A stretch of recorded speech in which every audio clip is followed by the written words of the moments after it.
Are you allowed to drive as a medical cannabis patient? The answer is yeah, but you're not allowed to drive whilst under the influence, i.e. high. So in the UK, it is illegal to drive whilst visually impaired or under the influence of alcohol or drugs.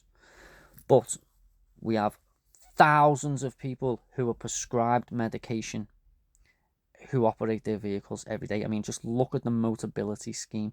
This is a driving scheme for disabled people, and 99% of them are on medication that absolutely impairs their visibility and ability to drive. But they're still allowed to drive. Now, what the doctor says to them is, when you take this medication, if you feel drowsy or impaired, do not operate your vehicle or machinery. But if you don't feel like that, then you can. It's exactly the same for cannabis. The problem is, we've spent years attacking cannabis and making up propaganda and stories about how dangerous it is and how it does this and it does that, to the point where 90% of our population are unaware of the fact that cannabis is actually a medicine and it doesn't do any of the shit that these people tell you. They're just scaremongers trying to keep younger generations away from this medication, because it can be abused and it can ruin some young people's lives. It's not for children, it's for adults, and growing minds are affected by cannabis. So is it right or is it wrong? I don't know, but I'm just telling you the facts. In today's day and age, we are allowed to be prescribed cannabis, which means we are allowed it in our system and we are allowed to drive our vehicle. Now, we also have a bit of protection. Now, this is where everything goes wrong, guys, and everybody gets fucked over by the law. The police, they do not care that you're a patient, and they are not being trained enough, even though a lot of people, millions, have bought can cards and provided can card with all of this money that they were going to use to go around all these police stations and educate all of the police, which hasn't happened in my area, because Merseyside police still believe that medical cannabis patients have no rights, and if you fail a blood test, they have the right to prosecute you. That's not true. But you want to pray to God that they go down that road, because if they do and they deny you access to a doctor, you can literally get the whole case thrown out of court. And then you haven't got to go to court. You haven't got to sit in front of a judge. You haven't got to explain yourself. You've just got to point out the fact that they're hiding people who are ignorant of the law. That's it. So, this is the best bit of information that you want to see. If I put myself over here in the corner. Section 5A of the Road Traffic Act 1988 recognises legal prescriptions, including cannabis, and requires proof of impairment, not just assumption. So if the police just give you a roadside swipe and take blood and they don't let you see a doctor in the custody suite, they've already fucked up. That's it. And that's exactly what the police do, because the police know that if you know your rights and you see a doctor, the doctor might say that you're not visually impaired, which means they don't get access to your blood, and they don't care about the doctor's opinion. They believe that if you've got so much in your blood, then that's it. Because there's a law which says you're not allowed to have more than, like, fucking, I don't even know, 100 millilitres of blood, 0.2 or something in it. Which is not true for patients. That's for people who are not prescribed cannabis. They're for people who are not allowed cannabis. But you are, if you're a patient.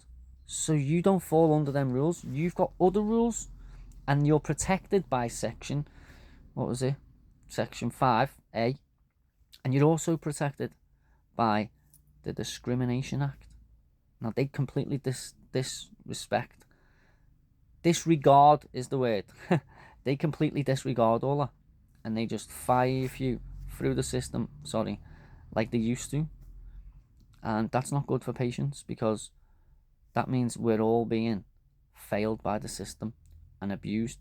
We're being prescribed a drug, we're paying for it, we're going out of our way to see a doctor, and the doctor's not being respected, the pharmacy's not being respected, the whole system is not being respected, and these police officers are acting as if this whole medical system doesn't exist.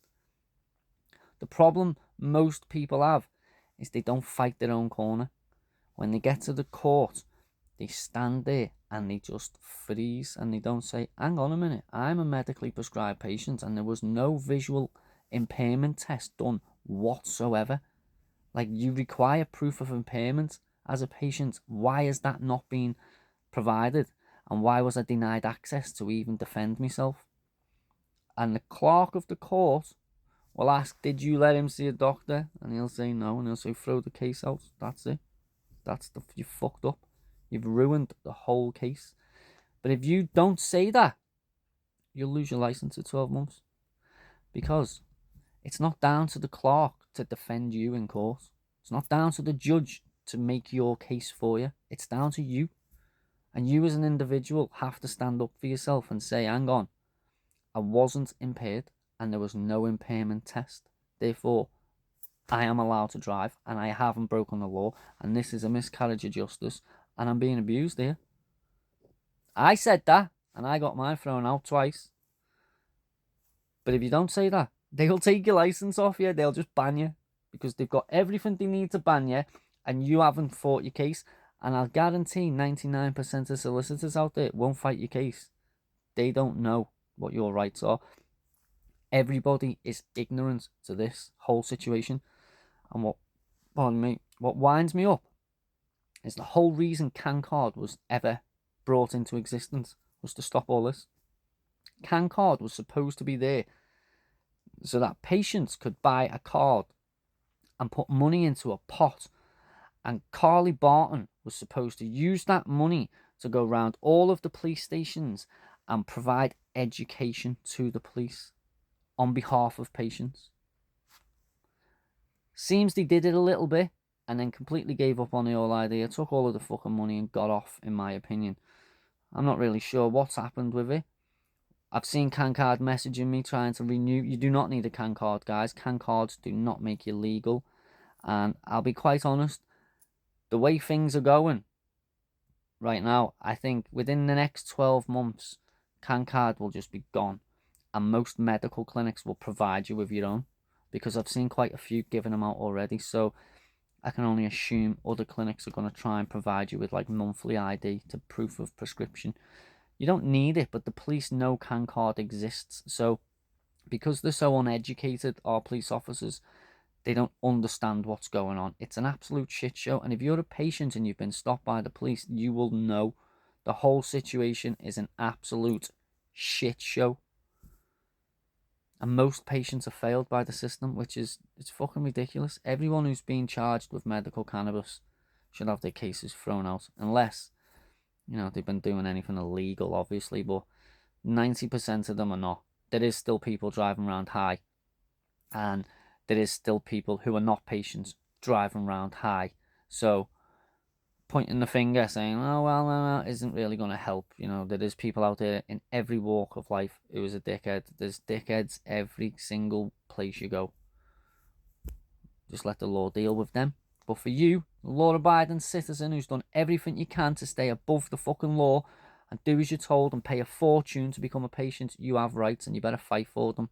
Because if you don't, they'll take them away. One love.